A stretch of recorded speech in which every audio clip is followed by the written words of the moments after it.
Our first two speakers are Gillian Mur and Amy Sajak.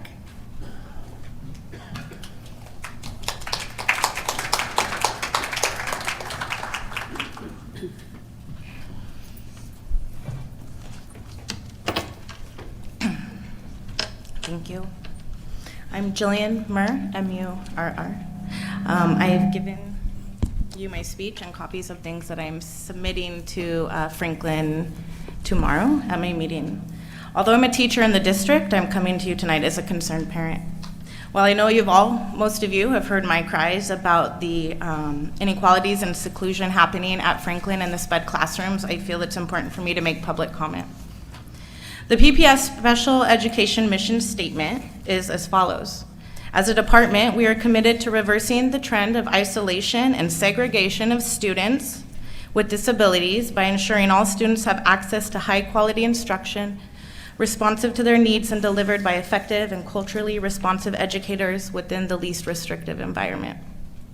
While everyone's talking about the modernized Franklin, going down to the SPED classrooms feels like you're going back in time. I think most of you have been there and seen for yourself. The location does nothing at all to reverse the trend of isolation and segregation. As a parent, how can I believe the mission statement? You just built a brand new school that has isolated and secluded SPED classrooms. I would take the old school over this one any day for my son. I have 4 years worth of students at Franklin who know my son, yet they don't see him in the halls this year. Last week, a group of freshman students came to visit me, and only one of them had seen my son. None of them know where his classroom is this year. They did last year.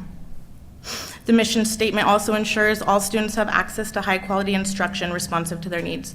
Yet you have 28 students of varying academic levels and needs in 2 classrooms that are approximately 1,500 square feet. The district's own specs say it should be 1,200 square feet per 12 students. Teachers must physically move furniture when my son in his wheelchair enters the classroom. How are these students with extremely high needs and complicated IEPs able to access high-quality instruction when they can barely move in the classroom? Many students in my son's class are learning very basic life-skilled needs, yet the district has given them no room to do so. These classrooms cannot deliver responsive instruction to the students. They deserve the same level of robust support for success now enjoyed by the JEDN population at Franklin.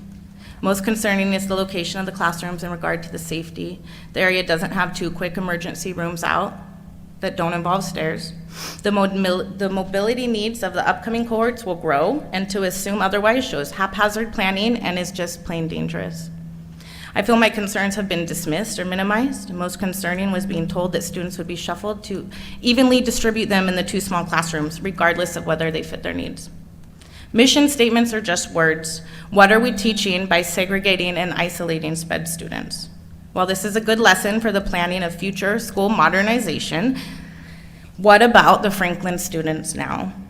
I understand and agree that making radical changes this year would be hard and ultimately not benefit the students, but what will be done now so that these students can enjoy an amazing year like other Quakers? Can you wrap up? Yes, thanks.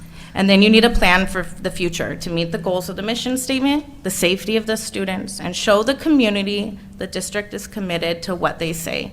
My son and his peers deserve better. Thank you.